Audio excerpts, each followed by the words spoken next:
বুঝছো বন্ধু, একদিন রাত পোহাইলে দেখবা তুমি নাই, পৃথিবীবাসী জানবে তুমি মরে গেছো। পৃথিবীর তখন আলো ফুটবে, চাঁদও উঠবে, সিএনজিও চলবে, অটোও চলবে, দোকানপাট সবই চলবে। এই পৃথিবীর হই হুল্লুর হুলুস্থুল ব্যস্ততা, ধোকাবাজ এই দুনিয়া, কেউ থামবে না, শুধু তোমারে কবরে পাঠায়। ধোকাবাজ এই দুনিয়া, এই দুনিয়া প্রতারক, এই দুনিয়া কেউ থামে না। সামনের সিএনজি অ্যাক্সিডেন্ট করলো, পিছনের সিএনজি থামে না, ছাড়ি দিয়ে যায় না। সামনের গাড়ি অ্যাক্সিডেন্ট করলে পিছনের গাড়ি থামে না, ছাড়ি দিয়ে যায়। স্বার্থপর এই দুনিয়ায় কেউ থামে না। হ্যাঁ, বাপরে দাফন কইরা এই সন্তান, এই বউ বাচ্চারাই আবার আসার পরে ওই দিনকেই ভাত খায়, তাই না? পেট বইরা খায়, লগের ঘরের থেকে আর আইন্দা আনছে, এরা ঠিকই পেট ভরে খায়। তো ওরা না কাঁদলো বিকালে, ওরা না দুপুরে কাঁদলো, কোন ভাত খায় খা। স্বার্থপর, কেউ থামে না দুনিয়া, আলো বাতাস সব চলে, তুমি বন্ধু থাকবে। আল্লাহকুমুত তাকাসুর হাত্তা যুরতুমুল মাকাবির। আল্লাহ বলছে, বান্দা আখিরাত ভুলে গেলা, দুনিয়ায় ডুবে গেলা, তবে মনে রেখো হাত্তা যুরতুমুল মাকাবির, এরই মাঝে কিন্তু একদিন কবরস্থানেই পৌঁছে যাবে। হ্যাঁ, কই পৌঁছে যাইবা? তোমরা কবরস্থান দেখো নাই ভাইয়া?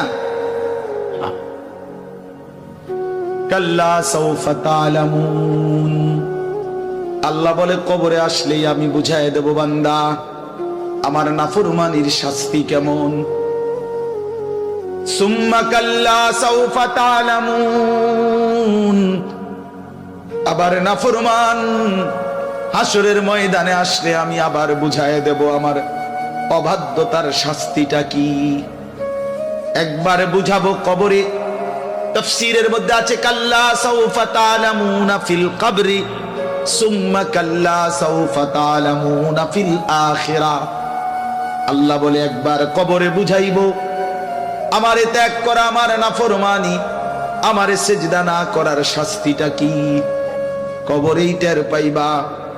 ওয়া ইউকাইয়াদু লাহু মালাকুন আমা ওয়া আসাম্মু আবকাম। নবী বলেন, নাফরমানের কবরে এমন একজন ফেরেশতা পাঠানো হবে, যেই ফেরেশতা অন্ধ, বোবা, বধির, চোখেও দেখে না, কানেও শোনে না, জবানেও কথা বলতে পারে না। ফায়ুদরাবু লাহু বিমিতরাকাতিন মিন হাদিদ গরবাতান বাইনা উদুনাইহি। আল্লাহর নবী বলেন, ওই ফেরেশতা ওই নাফরমান পাপীকে লোহার হাতুড়ি মুগুর দিয়ে দুই কান বরাবর এমন জোরে আঘাত মারবে, ফায়াসিহু সাইহাতান ইয়াসমাউহা মান ইয়ালিহি ইল্লা তাকালাইন। নবী বলে, নাফরমান এত জোরে চিৎকার করবে, মানুষ এবং জিন ব্যতীত আল্লাহর সব সৃষ্টি শুনবে।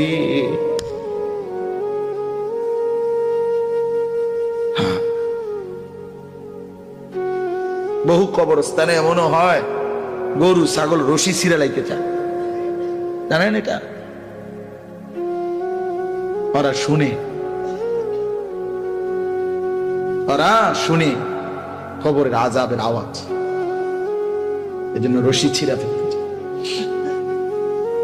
প্রিয় বন্ধু, কষ্ট পাইবা, এই অনিবার্য বাস্তবতা কবর ইমানদার হিসাবে অস্বীকার করার কোনো জো নাই,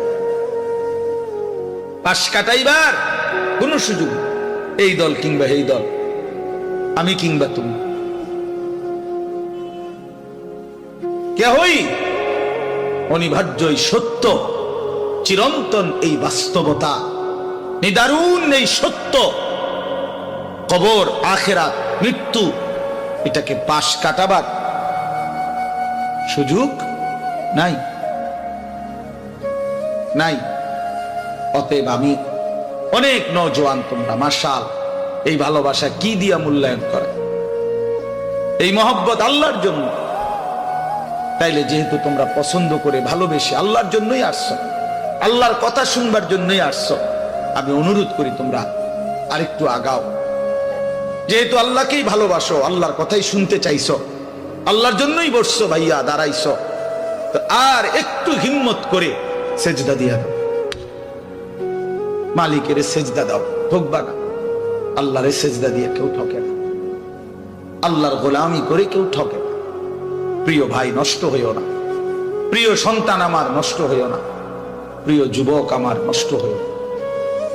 মুসলমানের কিশোর তরুণ নওজোয়ান, আগামীর ইসলামের পতাকা তুমি হাতে নিও।